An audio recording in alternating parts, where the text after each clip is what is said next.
ప్రామాణిక పుస్తకాల్లో మేము చూపిస్తున్న అవి ఎవిడెన్స్ అవి. అంటే ఇలాంటి కేసుల దృష్ట్యా ఇవి పరీక్షలు జరుగుతాయా లేదా? ఎందుకంటే రోజు ఒక కేసు లిస్టింగ్ అవుతుంది హైకోర్టులో, రోజు ఒక కేసు హియరింగ్ వస్తుంది. ఈ పరీక్షలు ముందుకు పోతాయా లేదా, జరుగుతాయా లేదా, జరిగిన కానీ తుది ప్రక్రియ ముందుకు పోతుందా లేదా అనే ఈ యొక్క గందరగోళ పరిస్థితుల్లో మేము మెయిన్స్కి ఏ విధంగా ప్రిపేర్ కావాలి, ఎట్లా చదువుకోవాలి, చదువుకున్న ప్రశాంతంగా కూర్చొని చదవగలుగుతామా?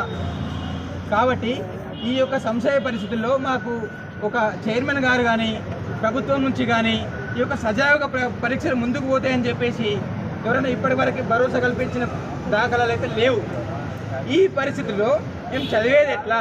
ఈ యొక్క కేసులు ఇన్ని కేసులు చూపిస్తున్నామంటే 2011 నోటిఫికేషన్ 2016 వరకు సాగదీయబడింది.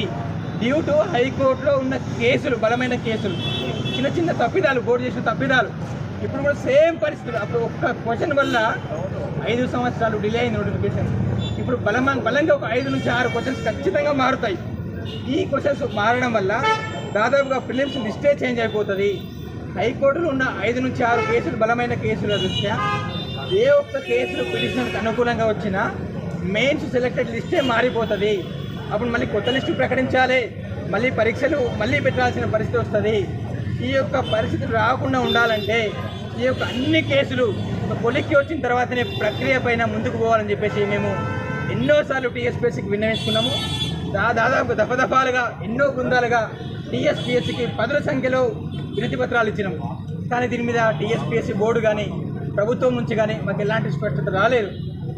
కాబట్టి ఈ యొక్క చిన్నపాటి ఆందోళన కార్యక్రమం, శాంతియుత ఆందోళన కార్యక్రమానికి కారణం ఏంటంటే అన్ని కేసులు ఒక కొలిక్కి వచ్చిన తర్వాతనే ప్రక్రియ ముందుకు తీసుకెళ్లాలని చెప్పేసి ఇటు బోర్డుని అటు ప్రభుత్వాన్ని మేము రిక్వెస్ట్ చేస్తూ ఉన్నాము. ఎందుకంటే 30,000 మంది ఇవాళ మెయిన్స్ ప్రిపేర్ అవుతూ ఉన్నారు. ఈ మెయిన్స్ ప్రిపేర్ అవుతూ ఉన్న క్రమంలో రేపు ఎగ్జామ్ జరిగిన తర్వాత క్యాన్సల్ అయితే మళ్ళీ అడిట్ అయితే మా పరిస్థితి ఏంది?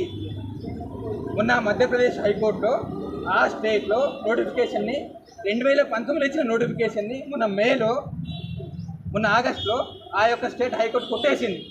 మన ఏపీలో, మన ఆంధ్రప్రదేశ్ స్టేట్లో, మన పక్క స్టేట్లో కూడా ఇదే పరిస్థితి.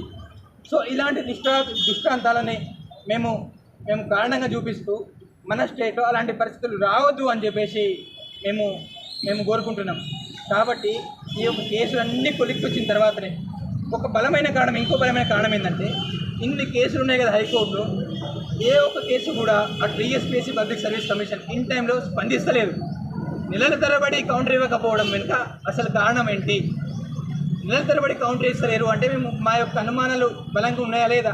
బలం చేకూరుతుంది కదా. కాబట్టి ఈ యొక్క పరిస్థితుల్లో బోర్డు కానీ ప్రభుత్వం కానీ మాకు భరోసా ఇచ్చేదెవరు? ఈ ఎగ్జామ్ పెడితే ప్రక్రియ సజావుగా ముందుకు పోతుందని చెప్పేసి మీరు చెప్పగలుగుతారా? మాకు హామీ ఇవ్వగలుగుతారా? మొన్నటికి మొన్న కౌంటర్ ఇచ్చిన హైకోర్టులో వాళ్ళు తప్పుడు కీల మీద వాళ్ళ కౌంటర్ ఏంటంటే తెలుగు అకాడమీ పుస్తకాలు ప్రామాణికం కాదంటున్నారు. అసలు ఏ పుస్తకాలు చదవాలి? ఇవాళ ఎన్నో ప్రైవేట్ పుస్తకాలను వాళ్ళు కౌంటర్లో పేర్కొన్నారు. వేరే పుస్తకాలు అసలు ఏ పుస్తకాలు చదువుకోవాలి? ప్రైవేట్ వాళ్ళ దగ్గర లేని పుస్తకాలు ఉంటాయి. రేపు మనం జరగబోయే గ్రూప్ 2లో కానీ గ్రూప్ 3లో కానీ ఇలాంటి తప్పిదాలతోని, రాంగ్ క్వశ్చన్స్తోని మేము ఏదో ఒకటి ఆన్సర్ పెడతాము, ఏదో ఒక మేము సోర్స్ చూపిస్తాము. దానికి మీరు కరెక్ట్ ఆన్సర్ ఇవ్వగలుగుతారా? సో కాబట్టి మా యొక్క ఆందోళనకి అర్థం ఉంది. కాబట్టి దయచేసి మా ఆందోళనని, మా యొక్క ఆవేదనని అర్థం చేసుకొని పరీక్షలని, ఈ యొక్క కేసులని కొలిక్కి వచ్చే వరకు తాత్కాలికంగా వాయిదా వేయాలని చెప్పేసి మేము టీఎస్పీఎస్సీ బోర్డు ప్రభుత్వాన్ని కోరుతున్నాం. Thank you.